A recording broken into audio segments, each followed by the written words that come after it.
2021.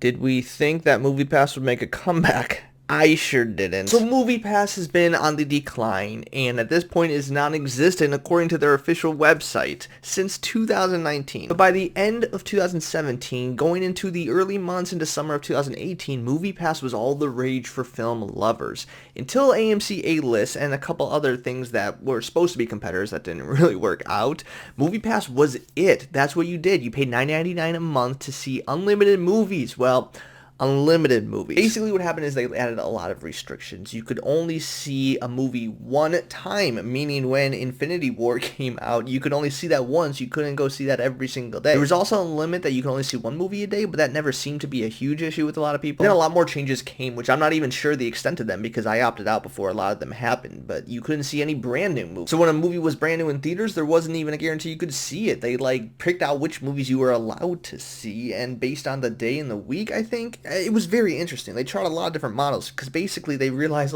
this wasn't sustainable, which everyone knew from the start because paying $9.99 to see unlimited movies just made no sense, and they were paying the ticket that we were supposed to pay to a theater. So let's say you go to an AMC and pay a $20 ticket with MoviePass. MoviePass is paying that $20 ticket, you're paying them $10, so they're already losing money with that single ticket. And almost 3 years ago, I made videos on this channel comparing AMC A-List to MoviePass, and most of that's completely irrelevant now because MoviePass doesn't exist. And when I switched to AMC A-List, there was definitely some downside. One, I had to go to an AMC theater, which doesn't sound that terrible, and at the time I was living in a city where there were 5 AMCs within a 20-mile radius, but then I moved 2 years ago, and there's only one AMC I can go to that's even nearby, and it is not a good theater. The local chain that everyone else goes to is a theater that I now had to pay extra to see because the AMC that I go to doesn't even have great options. They don't have the dream loungers. The concession options are very short.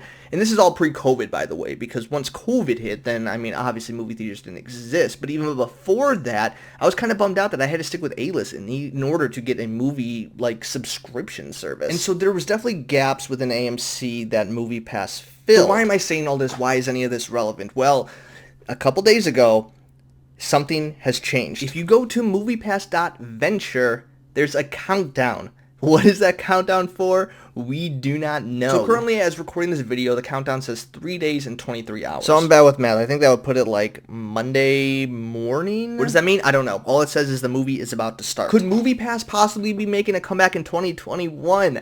I don't know, but I think the situation might be right for this to work. Here's what I mean. The theater industry is not doing well. You don't have to read a lot of headlines to see that movie theaters are not making money. One, because they're not open, but even when they do try to open, as they have tried several times in the past couple months, there aren't enough movies to get people to go out to the theaters. So the way that I viewed it, it's like this back and forth, because there's not really incentive for movie theaters to open without new movies, but at the same time, there's not really incentive for new movies to release without movie theaters being open. Big budget movies are going to want to be released in the prime moment that they can guarantee a full audience, but theaters can't promise a full audience can come in yet because they're still limited to 50% capacity at most theaters, which I think is all very good and safe, and I respect that. I'm not saying we need to open up all theaters. I'm just saying someone is going to have to give eventually, because movie theaters are dying. There's all sorts of speculations to what the future of the movie industry looks like, and with a lot of more video on demand and streaming options, movie theaters need something to get people to come back. The problem is it's not so tempting to pay $20 to risk your health to go out to a movie theater when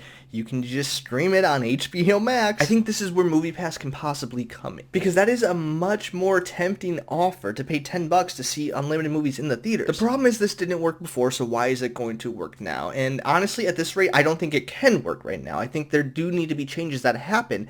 I just think the movie theaters might be more open to working with MoviePass this time around compared to a couple years ago when they wanted nothing to do with MoviePass. If movie theaters can somehow work with MoviePass, because I honestly think it's in their best interest to do that, I think this could work. I think part of the reason that AMC A-List was more desirable than MoviePass was, well, you could reserve tickets ahead of time, an option that MoviePass didn't have.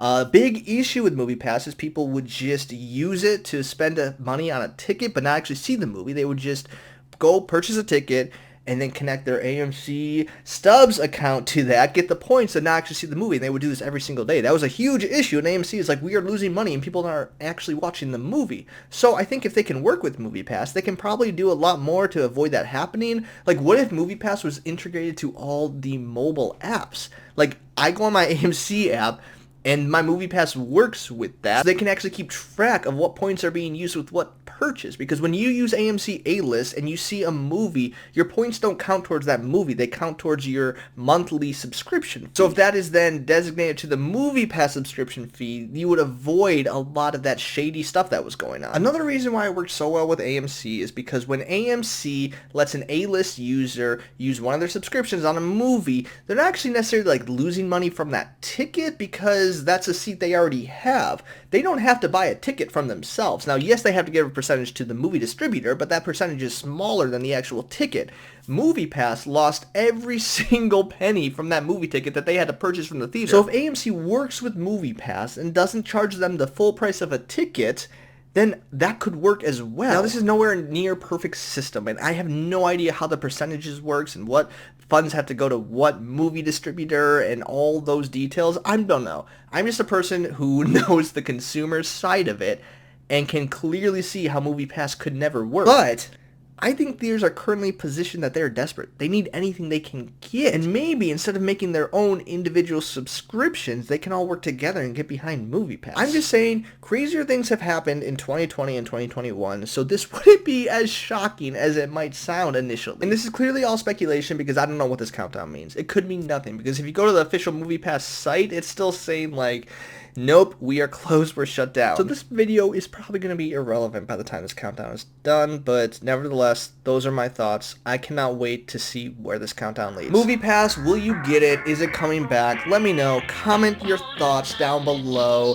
Like and subscribe if you want to see more content like this, and I will see you next time.